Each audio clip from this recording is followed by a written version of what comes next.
Happy Wednesday, everybody. It's a beautiful day in Atlanta, Georgia.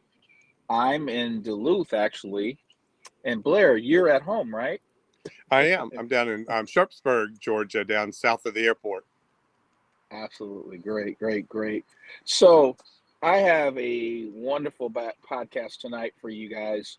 Um, Today, we're going to talk about what it is to be a chaplain and all of the challenges and the goodness and the ups and downs of that type of ministry. And so today, I have Mr. Blair Walker with us, and he is the airport director over the Interface Chapel at the Hartsfield Jackson Airport, which is the busiest, most efficient. I wanted to make sure I said that airport in the entire world. Hartsfield Jackson beat China by 1 million people in Yeah. terms of how many, what the flow of traffic that comes through there. Blair, what's the traffic that comes through there a year? Do 100 you remember? million. I think Yes, it's about 100 million. Yeah. And that's on the top of the 64,000 employees that are there all the time. So it's a busy, busy place. yes, it is. And I mean, so a little history is I used to work at the airport for about 4 or 5 years, and I was a chapel at the Interfaith uh, chaplaincy before Blair got there, and he missed me. I think maybe by a few months or something, but he is doing such a awesome job there, and I'm going to let you go, Blair, to kind of talk about that, and I'm going to have some questions, but I'm going to let you kind of flow with it and just tell us a little bit about yourself. How did you get to Hartsfield Jackson? Well, so much like so many of our stories, you get me crying to start out. I'm a Oh, crier. And when I think about the story, and so many stories of where God has us, where He wants us, it's always through sometimes the hardest parts of our lives where He ends up directing us where we are. And so in 2019, I found myself unemployed from the university I'd been with for almost 20 years. Our department had been bought out, our departments were laid off. So November 2019, our team was let go to start a new adventure. Didn't know what that was going to be. I knew it would be something very different than I'd been doing. And in that journey from November, December, January, February into 2020, with the pandemic starting, began to look around at jobs in the nonprofit area, ministry areas, teaching, education. I had worked in full time ministry and then higher education, Christian education. So I knew that I wanted to still be in that industry. Had never heard of chaplaincy at airport. One morning I got up and my son had sent me a text and said, "Hey, look at this job description that's posted on Indeed." Begin to read about it and go, I love everything about what that's calling us to do. And so that was kind of how my journey started to get me here at the airport. wow. And so just tell me, one of the questions I did have is how does the interfaith work? How does that work within an airport? Yeah. Well, I really love kind of what's happening in chaplaincy right now because chaplaincy is beginning to become of its age in itself in an area of ministry and taking care of people.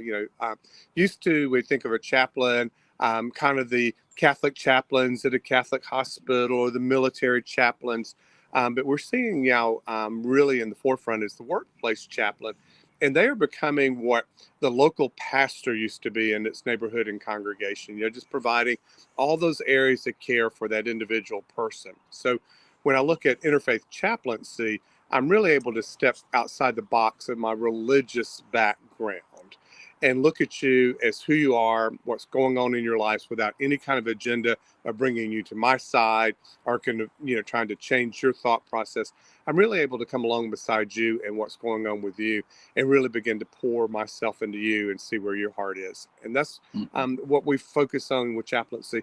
We kind of describe it as this: we practice hospitality to all spiritual practices and faith groups. And so that's Okay. offering hospitality, welcoming, making people feel comfortable, accepting them where they are, It's really diversity without division. And it's a beautiful thing that we have at the airport, And I wish I had a picture of it. I went over to the International Chapel a few weeks ago, and we talk about this a lot in our shared sacred space of our three chapels and our prayer room, because they're used by so many different faith groups, often at the same time.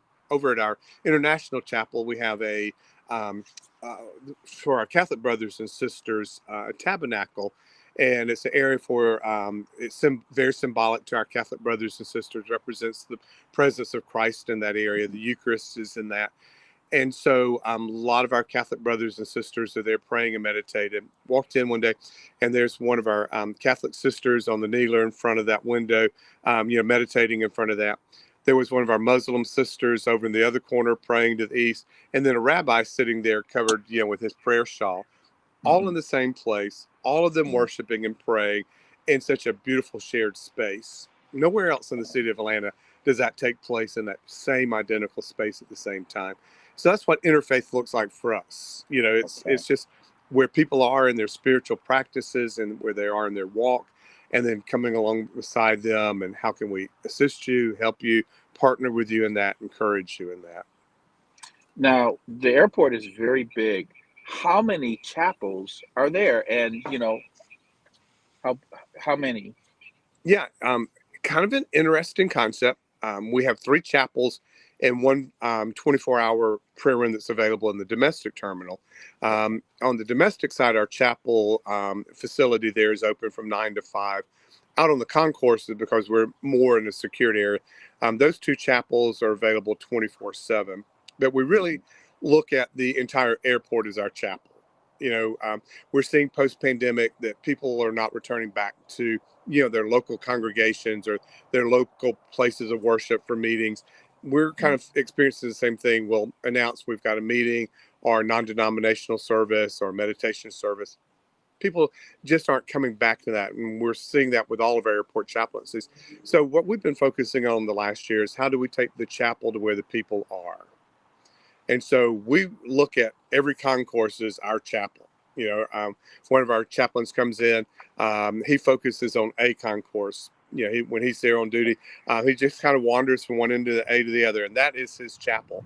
And those passengers, employees, are his parishioners, if you want to refer to them that, are the people that he's connecting with. So we look at what the ministry is outside the walls of the chapel, and I think post pandemic many of our churches are getting that same concept of we're looking outside of the walls of what this building is to be the church and the chapel in our communities, and we look at that at Hartsfield Jackson as the entire airport is our chapel. Amen to that. So I know there when I was there, there was this process called ministry of presence. Could you Yes. explain what that is? um it's really simple and it's really complicated.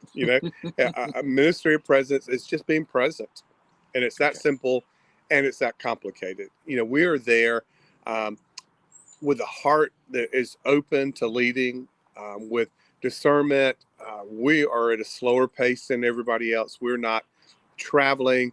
Um, so we are there to be present and to provide service and care is the bottom line of what that is. But it is this, Mhm. our rabbi says this, Rabbi Lou says this the best when he comes in and he logs in for his hours. He goes, I'm here to see what appointments God has for me today. That's good. And that's what ministry presence is. It's oftentimes that, oh, yeah, let me get off the train here and go check on this. And that process of getting off on the train at T concourse instead of coming on back to baggage claim, we'll be going along and somebody will see the chaplain vest or just that we're wearing an ID and go, hey, I can't find my gate. Can you, give me some directions? Hmm. Oftentimes we'll just say, hey, let me walk you to your gate. It's quicker to do that than me explain it. Start walking along and we'll go, hey, where are you traveling to? And they go, my mom just passed away. I'm heading home for her funeral. I mean, it's just story after story of that ministry of presence. We're there. God has these ordained appointments for all of us, and we're coming across those. I pray this prayer daily, and I had heard the prayer before I had the position here, and started praying it while I was in the job market. But I heard it from Amy Grant, her mom had taught it to her. And when I researched it, it's just an old historical prayer. There's no real connection where it goes to, but it simply says this: Lord, lead me today to those that I need and those who need me, and let something I do today have eternal significance. Yeah, that's And great. so it's just that prayer when I start out in the morning. It's like, Lord, there are things I need in my life today. There are people that I need. Direct me to them. There are people who need me. Direct me to them. And then let something I do today have eternal significance, that it means something, it has a lasting impression. You know, oftentimes we're working with somebody early in the morning at the airport.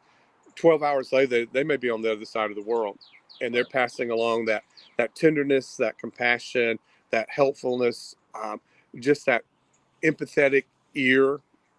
We just don't know the results of what we're doing here in Atlanta today to what's going to happen throughout the world. And so when I think about eternal significance, that's a lasting difference. That's legacy making things here. When I'm changing the course of somebody's direction in the airport, that may change the course of their attitude, that may change the course of somebody else's life. So that's simply put, ministry presence is just being there, being visible, being available, and just slowing down and connecting with people. Yeah. You know, Blair, I remember back when I was doing it, I made appointments with a lot of the Delta employees, and I would go to like the lower level of A or B concourse, Hmm.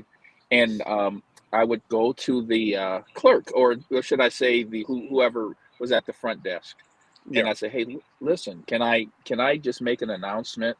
And I would just say basically over the microphone, "Hey, listen, Chaplain Vince is here.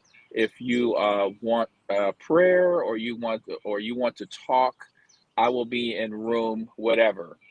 And I tell you, Blair, it started out with like two ladies, two flight attendants would come in, Hmm. and then next thing I know, I had a room 4 or 5 people. Yeah. And it was all about tears, and it was all about, getting the Yeah. handkerchiefs out and people pouring out their hearts, or people that, was, let's say they were away from their faith for a while. Hmm. And I was able to, the Lord was able to use me to restore some things that was maybe lost over time. Yeah. And then I remember a time I met in one of the hallways, and it was like several pilots. It was all pilots that day, Yeah. and it was all these guys just being so vulnerable, and it just blessed me because I'm like, wow, men usually we don't open up like that, and these guys are away from their Yeah. families for times, and then they're talking about shop talk a little bit, but Hmm. basically some of the family issues, and I found that to be so fulfilling, and for them as well, so that they could say, you know what, this is good. I said, listen, I will be back next week, and if you're here at the same time, Hmm. we'll just meet again. And so it would be a different crowd, maybe one person will be the Yeah. same, but it Yeah. was always just trying to fulfill people's lives, Right. with the spirit of God, Right. so Yeah, and Vince, you're seeing what is happening so much all over the place right now, and it goes back to that what we were saying earlier about taking the chapel to where the people are, and it's going to mhm, where the employees are. That's connecting with the gate attendants. But I think you're seeing, and we see it so much more now post pandemic. People are more real than they've ever been before. We go to our places of worship, our congregations. We get inside those walls. Oftentimes, we put that mask on, and we've got to have the perfect look, the perfect family, the perfect job, the perfect spouse, the perfect marriage. But man, we get outside those walls and we get in those small groups and we can get real and we can get honest. And so many times, we'll just be talking with somebody and they'll just start sharing what's hurting, what's going on, what's going on with their children, the struggles that they're having. yeah, And that is just kind of what chaplaincy is happening um, really across the world right now. Chaplaincy is becoming that workplace chaplain where that pastor, that confidant, that counselor, um, just that friend that they can begin to share with, we begin to really fill that role. And it's a beautiful thing we get to do every day. Also, one of the things I wanted to see with the chaplaincy was to see more young people being more involved. What would you say? What can we do to draw more young people and see the value? One thing you said earlier, and if you Hmm. can mix this with that, you Yeah, said that it's more workplace chaplaincy than it was before. This is a new season, a new yeah. day, and it seems the way we minister is changing, and we have to change with that. What Hmm. would you suggest how we can grab more young people? Well, we're in that dilemma ourselves, trying to figure out what that's going to look like. We're trying to connect with some college ministries Yes. around the Atlanta area, looking at some internships. Our problem is, our chaplains are all volunteers, so Hmm. to not be working full time or to be able to come in and volunteer is often a little bit more difficult for some of our younger workers. Okay. Um, a lot of them have just never heard of what chaplaincy are or what a chaplain is. And so we're always making those connections. Somebody asks us about a chaplain, and they'll go, hey, maybe you should consider coming and volunteering with us, or just come hang out with us a little bit and kind of get a taste for what chaplaincy is. Um, that is my approach for it, kind of that ask, Hmm. that one-on-one. Excuse me, I'm still fighting this cold. Um, No problem. when I look at the credentials for chaplain, the first thing I look at is, do you have a heart for people? Okay. And that's, if we've got somebody that's got a heart for people, we can give them the ethics of a chaplain and the ethical training of where we're working from, what a chaplain does, what a chaplain doesn't do, Hmm. and then we get to let them work in their area of giftedness. And we've got chaplains that come in, and man, they really connect with the pilots because they've got that professional Yeah. background. We've Yeah. got other chaplains that come in and really have a heart for the housekeeping staff because those are the underpaid, overworked, underserved servants of the airport right there. And Hmm. man, they are the ones that are struggling and hurting. And so a lot of our chaplains just pour themselves into that. Our gate agents that are on the front lines, man, those take the brunt of everybody's bad day. No matter That's how right. bad of a day somebody's having, they're going to get the worst of it sometimes. So a lot of times we're just connecting with them. Hey, how's it going? Um, they also become our eyes and ears. Many times we'll get a call from a gate agent. Go, hey, I've got a passenger here. I've overheard that their mom's, passed. What something's going on. Last week we had a call about a family that was coming through. Their daughter had been in a really bad wreck. Wasn't sure if she was going to survive it or not. There was word that family was on the ground. They had a little bit of a layover. We were able to go out and just sit with them and be with them while they were here in Atlanta. And it was a gate agent that picked up on that. So as we begin to connect, with younger people, with the younger clientele that works at the airport, because we've got every demographic and age bracket and socioeconomic graphic working, at that airport. And so, our focus is how do we kind of find inroads into each one of those areas. And so that's, we're struggling to get um, younger chaplains because one, they are volunteers, having the time to be able to come over and do it. But we're Hmm. looking at some unique partnerships. We've had some interns from Emory, from Columbia Oh, University this year. Morris Brown has had an intern with us, so a couple of college students have been able to come over. But we're also looking at some campus Georgia Tech campus ministry students coming over and doing some afternoon work with us also. So it's a heart we have. We've uh-oh. just not completely figured out how that's going to work for us. Right. And you may be one to be able to help us out with that too. Figure that out, Vince. Yeah, I think this is great. Do you do like let's say talks with students at their schools maybe, and just to kind of recruit, or just to kind of one way you could do is this: Hmm. learn the airport, learn how the airport maybe people will be interested in, and that be a front door to come through, and that especially when it comes to, let's say, the religious section of a school or a Yeah. religious school, and say, hey, you could learn the airport, because there's a lot of things you guys do.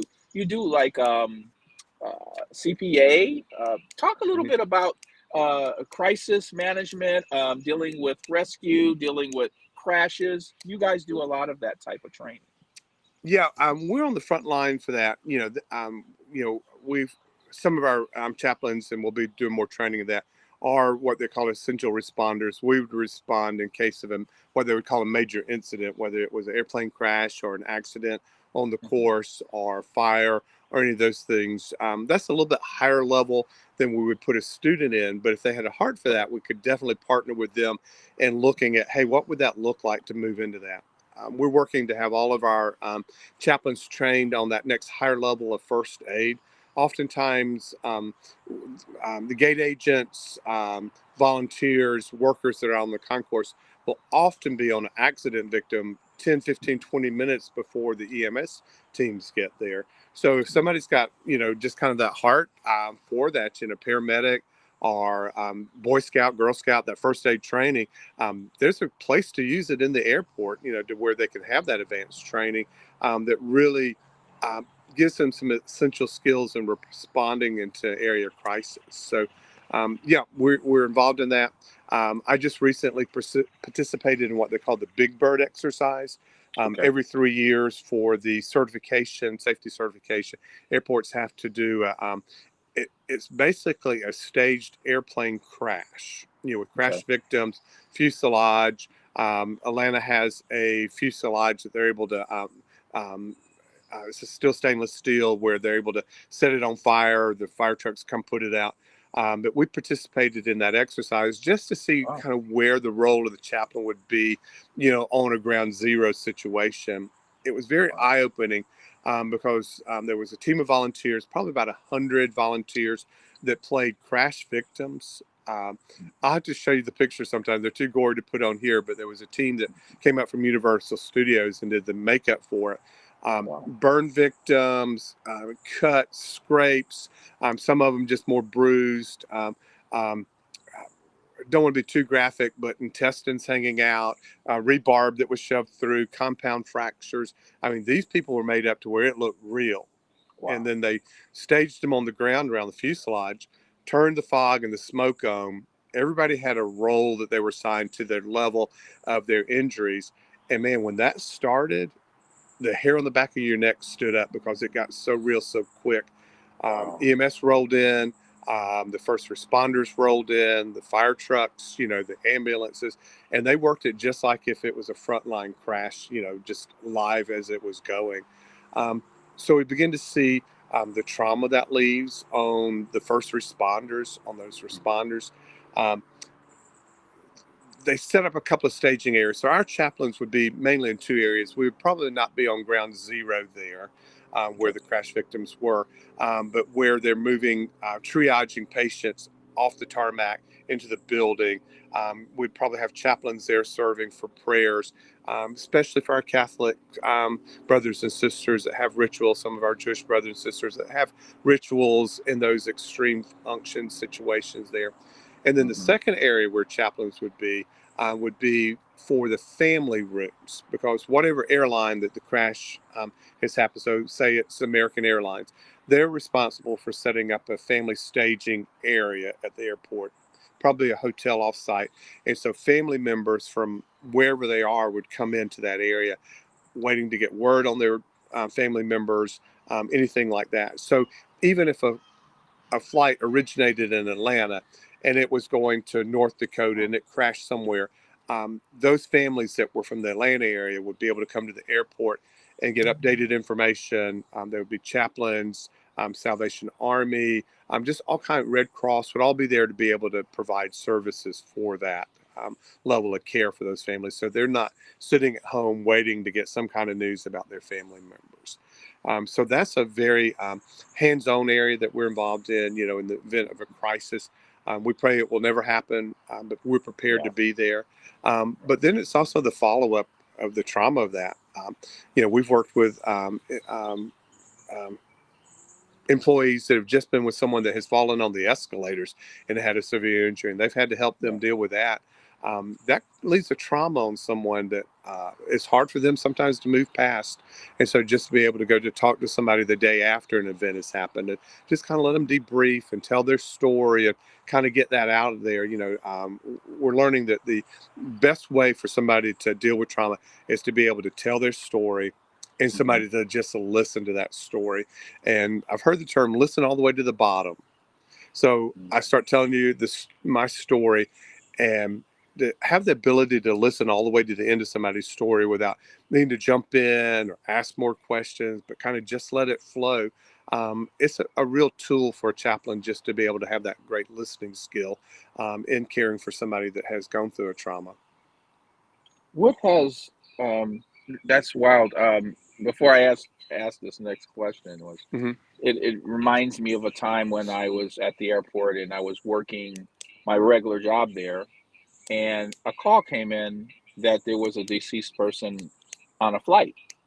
Hmm. And so they wanted me to, just at least see what was going on.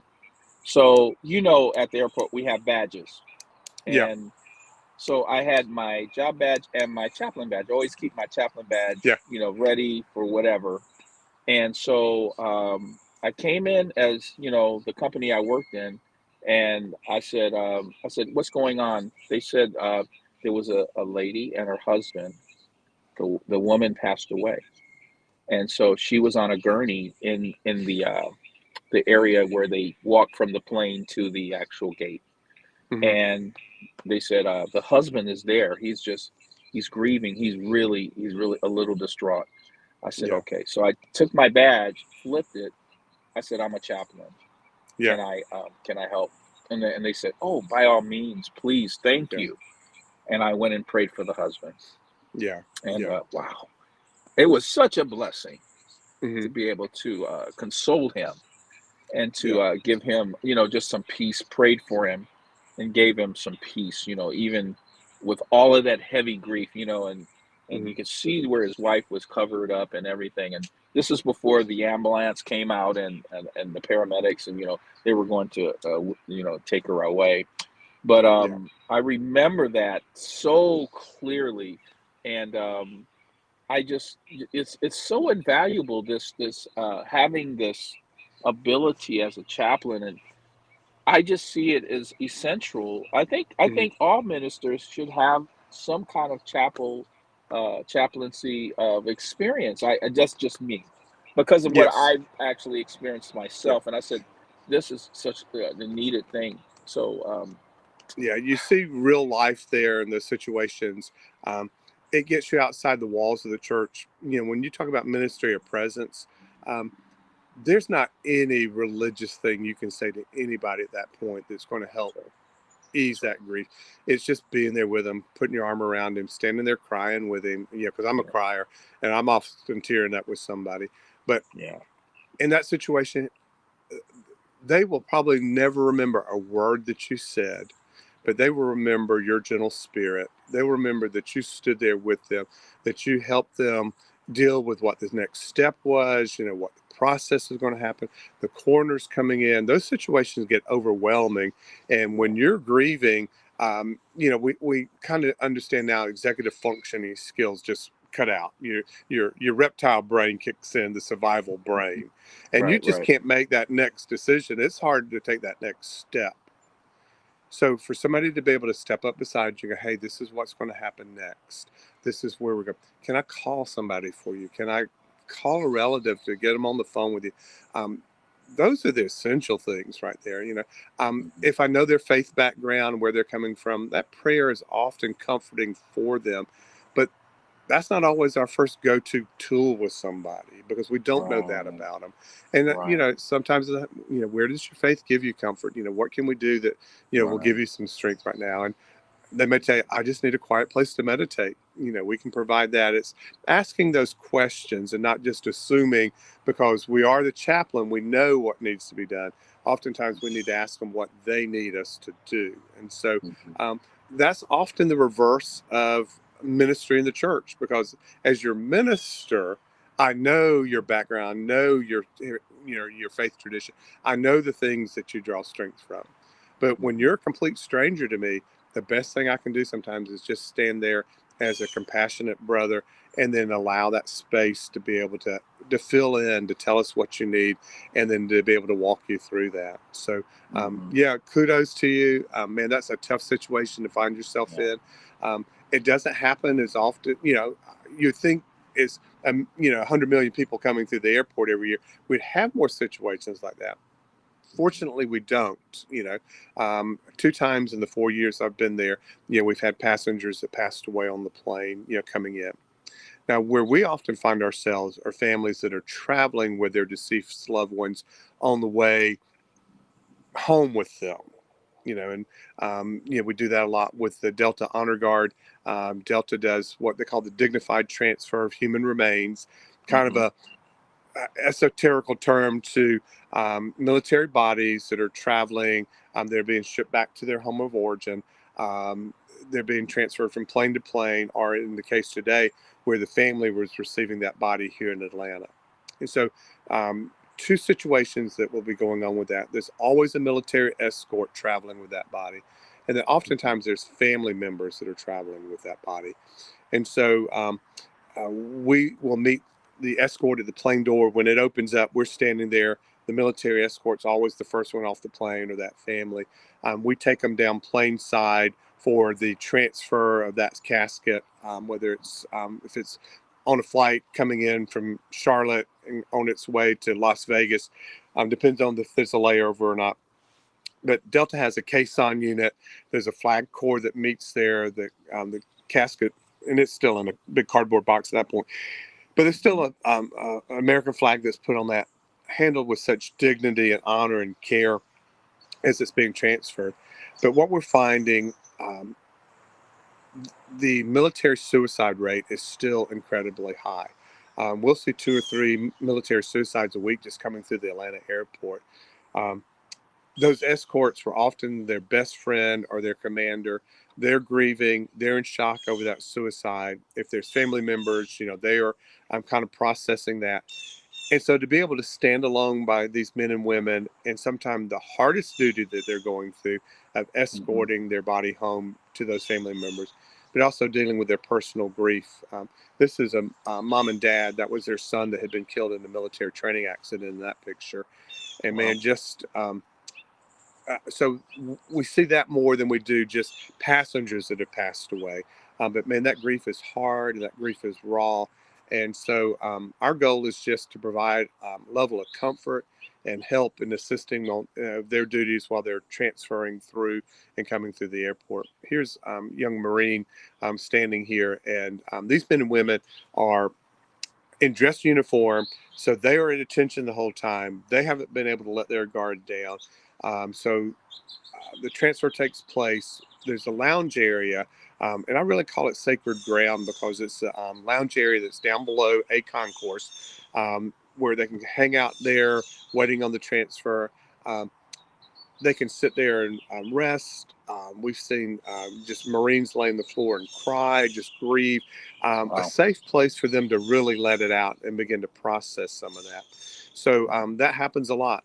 We're able to do that and provide that kind of sacred space and that safe space. But just can't fix that burden for them. But man, we can help them and then prepare them for the next step of what their journey is going to be. Wow, that's beautiful. So so what you do is there's a military standard of ministry that is there a thing that you read that it's like a standardized service?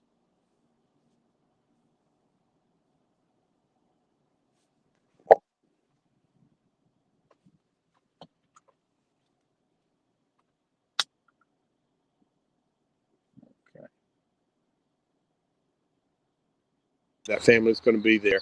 And so just to prepare him for that, say, hey, it's going to be tough. Um, you know, grieving is different sometimes cross cultural. We knew the cultural background of this family, and we just kind of had him prepared to hear that wailing start. And so, of course, I've grown up in a just a white American congregation. I'd never heard that Jamaican grieving wail in my life till I went to an African American funeral, and it is heartbreaking. And Yeah. so I said, hey, if you've never heard this, you just need to prepare for that level of grief that you're going to hear. And so later he goes, thank you for letting me know that. I wouldn't have been able to have handled that. So oftentimes it's just walking them through, helping them, figure out what that next step's going to look like. Wow. Wow. And I had the opportunity of experiencing it, and it's very powerful, very powerful. That's great. And so you said you had to do Lost you? one Or today. are we still connected? Yeah, I'm still here. Maybe you don't hear me. We might have a bad connection here. You hear me now? Okay. You hear me good now? Yeah. Okay. Think we got a little bit of a bad connection or something. The sound is going in and out. But One second. okay. Yeah. Testing. Every now and then this is technology and we have some glitches. All right. Can you hear me okay, Mr. Blair? All right. But any better? Yeah, I hear you now. I hear you. Yeah, I'm You don't hear me at not all? hearing anything. You Okay, want me to log okay. off and back on? Yeah, just do that now kind of yeah. Yeah. So yeah, this is yeah, just go ahead and just log off. Yeah, yeah, good. And come back in.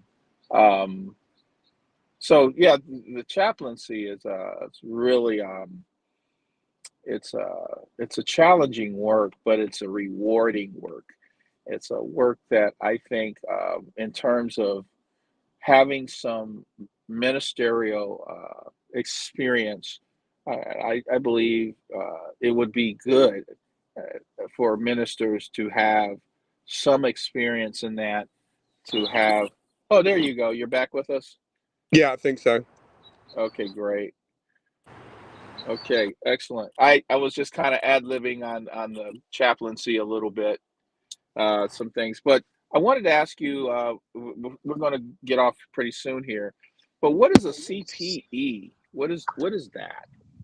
CPE is Certified Pastoral Education, and it kind of gives the certifying credentialing for pastoral education for chaplaincy.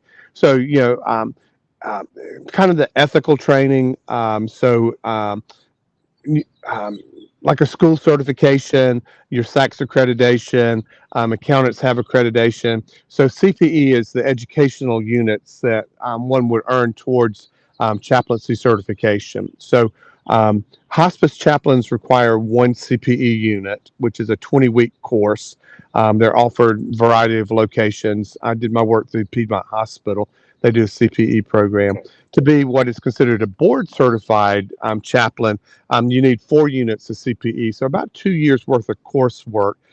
So there's classroom work that you're doing, and then the hands-on, what they would call a practicum, where you're actually going and serving, usually about 15 hours a week in the hospital or the workplace or the airport. And this is where we've partnered with Emory and Columbia and Morris Brown and some of their chaplaincy students coming over and actually doing their chaplaincy residency at the airport so that they're getting that that's great. experience outside of just the standard hospital room. So, yeah, good question. CPE is just what gives us the same standard of ethical training. Kind of, some things to think about. Um, I know in my faith group how I pray and how my church prays. But if I walk into a hospital room with someone that I don't know and I'm visiting with them as the chaplain, um, often we're going to want to pray just because that's what our background from. Now, my instructor would say, you don't pray unless they've asked you to pray. And that was a hard change for me to make it first. And her point was that when you're in that role of chaplain and you ask somebody, hey, can I pray for you? Hmm. Oftentimes they're going to say yes, even if they didn't want to. It's that reverse of power, that inversion of power. And so we have Okay, to I be see. aware of that. But also, I'll lead like, hey, anything else I can do for you while I'm here? Or, I'm standing at the gate with somebody that we visited. Anything else I can do for you? 99% of the time, they're going to ask, hey, will you pray for me? Well, my response shouldn't be just going into what my standard style of prayer is because you may be very different in how you pray or your faith practice or your prayer practice. And so my question is, well, how can I pray for you? What would you like me to pray? How do you pray? Would you like to pray? Because my more charismatic brothers and sisters would have no problem going into a more charismatic prayer. but somebody from a Episcopalian background or a Protestant background, that could scare the bejeebies out of them. So, you know, so what I've talked to our chaplains about, we're just wanting people to lower their guard so they open their heart. So if I'm having a spiritual conversation with you, or even if I'm just offering prayer, I need to do so in a way that just you don't put your guard up so that you're missing that spiritual connection. And so for me, just asking a few more questions, engaging with you a little bit more, um, I may connect with you on a deeper level and meet more of your needs by just that conversation about what's going on than just having a prayer. Doesn't mean I'm not standing there praying in my own mind the whole time I'm with you. But, a lot of us in that church background is like, well, it's not a finished visit until we've had that prayer. You know, um, you look at many encounters Jesus had with people, and he didn't have to pray over them every single time. So to kind of Right. get outside of that, um, I don't want to say rut, but sometimes we can get in spiritual ruts and we miss opportunities to really connect with somebody on a deeper level. So, that's some of the things that CPE helps us understand that, ethically, um, I'm not trying to Protestanize you into my religion. I'm not saying, oh, look at you, you're a Muslim. You should be a Christian. That there's only my way to get to heaven. You know, Hmm. Hmm. I'm able to step out inside that. And, I never ask anybody to step away from their faith. In fact, you've got to really be grounded in your faith enough to step into somebody else's faith practice and be comfortable in that space and not Right. intimidated in that space. And then be comfortable enough to say, you know, this is a spiritual being, whether they're plugged into spiritual things or not. They are still created by the God of the universe with a spiritual component. And so for me to recognize that, and then also to realize that I'm a spiritual being. So when I step into your space, I don't have to be putting on my religious trapping to be spiritual with you. That's part of who I am. That's my makeup. That is, what I'm created to be. And so, to give that room, that's to give space, to give room for that space to happen between each other. Sometimes stepping outside the box of my religious background gives me the freedom to do that. There's a scripture in the Bible that says, "He that is friendly has friends." Mm, And when I hear you, if I'm hearing you correctly, as a chaplain, you should have this really great soft skill to listen. yeah, You don't have to say something. We don't always have to add something. Just listen and be a friend yeah, and win people. mhm, That's interesting what you're saying there. I think we trying to develop a better skill in that. Just yeah, really loving on people just where they are and accepting that yeah. and letting them feel the comfortable. Jesus was great with that. He was Oh, just yeah. present with you. Yeah, just to And be comfortable in that space. Yeah, it's one of my. I laugh because sometimes I have my top 10 least favorite scriptures of the Bible. James 1:1 is one of those. Be joy and tribulation, but also that passage out of James that says, take note of this, my brothers and sisters. Meaning, hey, this is going to be on the test. Listen to what I'm saying. He says, be quick to listen, slow to speak, and slow to become angry.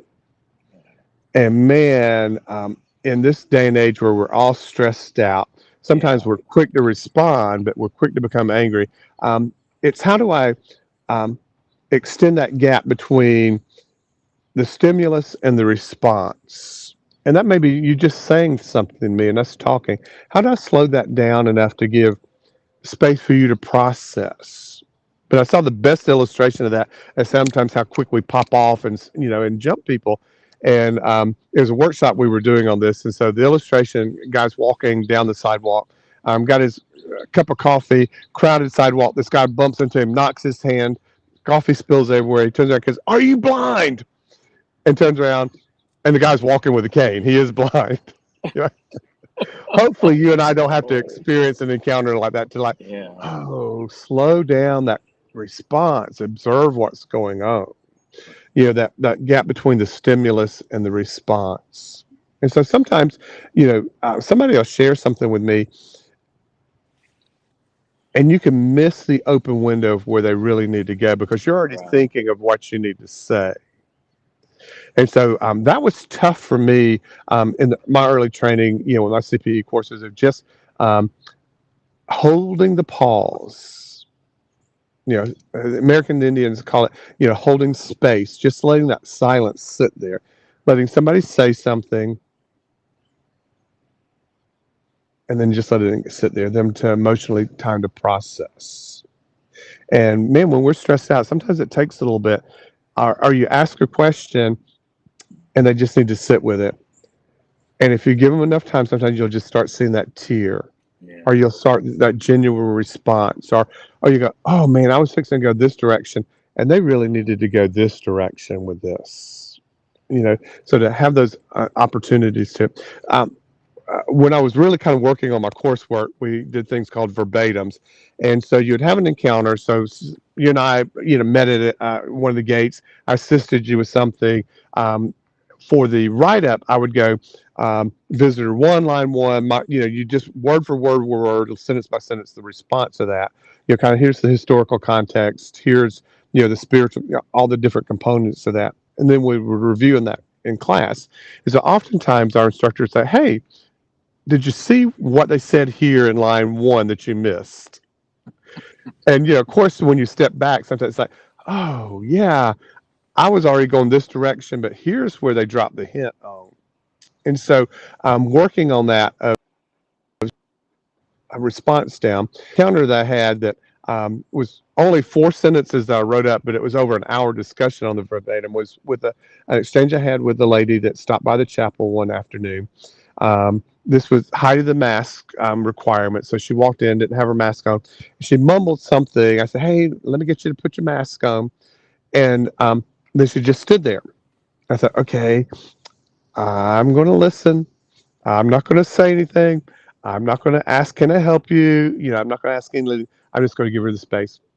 So she stood there and she just nodded. I went, I nodded back. And I went, oh, this is killing me. I don't know what she needs. I'm a fixer, and part of me not responding sometimes is that urge to jump in and fix, let them kind of. And so she nodded again, and I nodded, and she nodded, and I nodded. It felt like an hour. It was probably maybe 3 minutes at the most. And finally I said, "Are you okay?" And she goes, "Yes." Turns out the door and leaves. And so I debated about writing that one up or not because it was just such an odd encounter, but it was such a stretch for me to just let that space be space. And so, of course, as soon as she left, it's like, oh, what did I miss? What could I have helped her? What was her need? All those questions that, we all beat ourselves up with, that we wouldn't anybody else. And so when we looked at it as a class, the instructor goes, well, obviously she felt safe. Obviously she had what she needed. When you asked her, was she okay? She said yes. Wow. Space. I knew it was difficult for me to hold that space with her. But man, that for me is some of the skills enhancement of becoming a better listener as a chaplain, kind of forcing ourselves to listen when it gets uncomfortable. Wow. I think about the scripture that says, I meditate on your word day and night. And, meditating means to ponder, to be still and to, kind of like really soak in that word, right?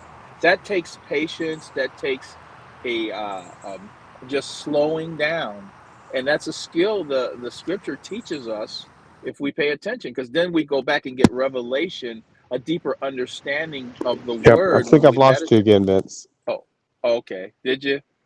Okay. Okay, no problem, no problem. Looks like we're having a little bit of, um, no problem, no problem. It just looks like we're having a little bit of sound issues. He's going to probably come back in a second, and I'm going to have him pray for us, and then we're going to really get off the line here. Uh, just so, man, this is a powerful podcast on chaplaincy. I really encourage uh, any minister or any person, a believer, to consider, this work. Um, it's a great way to learn to love people. There you go. It looks like you're back with us again. Yep, I'm back. So, Blair, I'm going to Yeah. go ahead and Sorry about shut that. us down. Modern Oh, you're technology sometimes. Yeah. that's the way it is. Could Okay. you pray us out? Pray us out. Yeah. That'd be great. I sure would. Yep. Oh, in closing, we've talked about one of the most unique ministries I've ever been involved in. We get to see God connecting in people's lives every single day. It's a beautiful thing.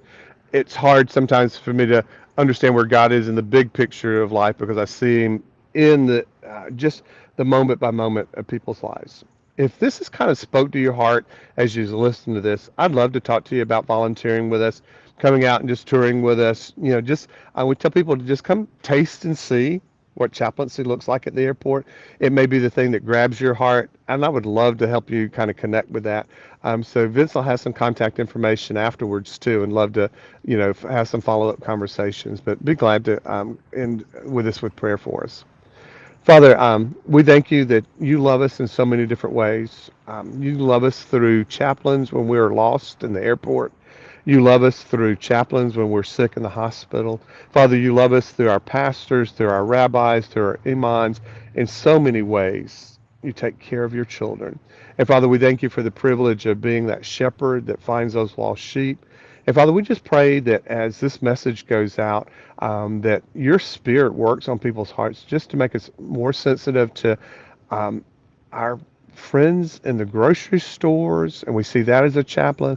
Our neighborhood walks, we see that as a chaplaincy. We just see life outside the church and the synagogue and the temples as places to minister. We ask these things in your son's name. Amen. Thank you, Blair. Thank you so much for joining me tonight. And everybody, we'll be back next week. We'll see what we'll have.